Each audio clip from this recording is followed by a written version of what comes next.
Hello दोस्तों, आज हम सीपीसी के सेक्शन 12 की बात करेंगे। सेक्शन 12 कहता है अतिरिक्त वाद का वर्जन। अब अतिरिक्त वाद का वर्जन क्या है कि जहां वादी किसी विशिष्ट वाद हेतु के संबंध में अतिरिक्त वाद संस्थित करने के नियमों द्वारा प्रभावित है, वहां किसी ऐसे न्यायालय में जिसे ये संहिता लागू है, कोई वाद ऐसे वाद हेतु के संबंध में संस्थित करने का हकदार नहीं होगा। कहने का मतलब है कि कोई व्यक्ति किसी वाद को जब न्यायालय में दाखिल करता है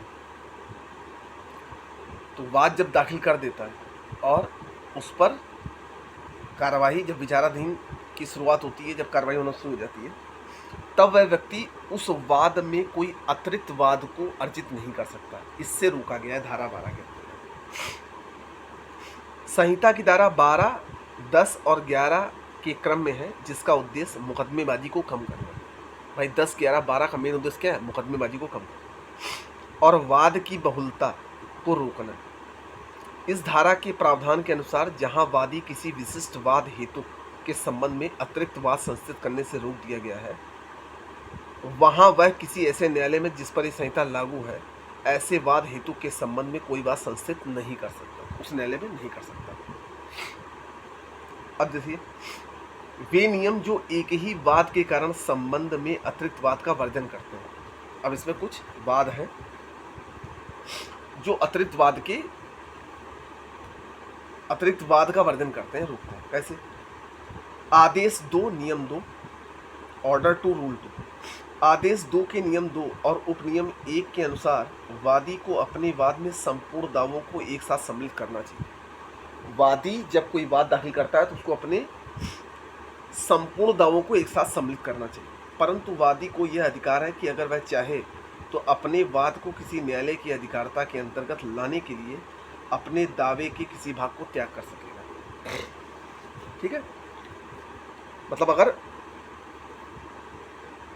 अगर वह चाहे तो अपने वाद को किसी न्यायालय की अधिकारिता के अंतर्गत लाने के लिए अपने दावे के किसी भाग को त्याग कर। देखिए, हर न्यायालय की अपनी अधिकारिता क्षेत्र है, ठीक है, और अपने वाद में आपने वो चीज़ें डिक्लेयर कर दी जो उस न्यायालय के अधिकारिता क्षेत्र से बाहर है। ठीक है, अब आपको क्या करना है कि यार नहीं, हमको वाद ऐसा दाखिल करना है जो इस न्यायालय के अधिकारिता क्षेत्र के अंदर है। तो जो भाग आपने एक्स्ट्रा जोड़ा है उसको आप हटा सकते हैं, ताकि वह वाद के संपूर्ण जो भी डिटेल है वो न्यायालय के अधिकारिता क्षेत्र के अंदर हो जाए।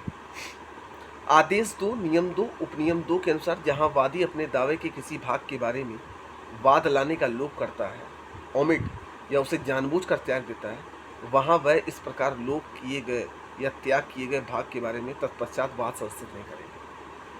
मतलब जिसका वो लोप कर रहा है वो बाद में उसका संस्थित नहीं करेगा।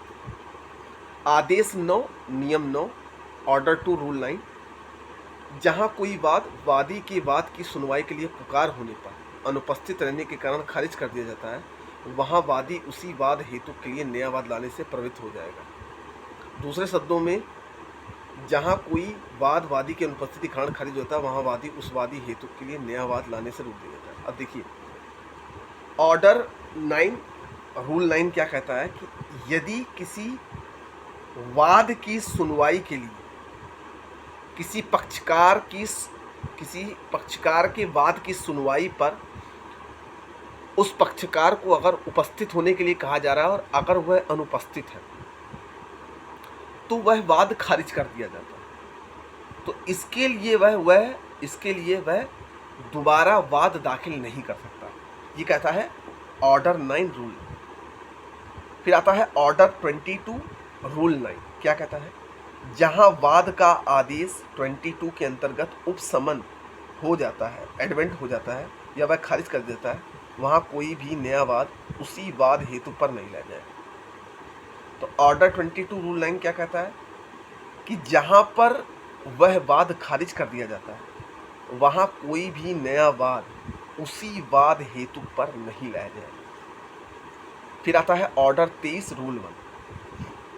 आदेश 23 नियम 1 के प्रावधान के अनुसार यदि वादी अपने वाद को उठा लेता है, विड्रॉ कर लेता है, और उसे नया वाद संस्थित करने की अनुमति न्यायालय के द्वारा नहीं दी गई तो वह उसी वाद हेतु को लेकर दूसरा वाद नहीं संस्थित करेगा। अगर कोई व्यक्ति अपने वाद को विड्रॉ कर लेता है तो उसे नया वाद संस्थित करने की अनुमति न्यायालय के द्वारा नहीं दी जाएगी, तो वह उसी वाद हेतु को लेकर दूसरा वाद संस्थित नहीं कर सकता। ठीक, ये हमारा हो गया धारा 12। धारा 13 के बारे में हम आपको नेक्स्ट वीडियो में बताएंगे। तब तक के लिए धन्यवाद, अपना ख्याल रखें।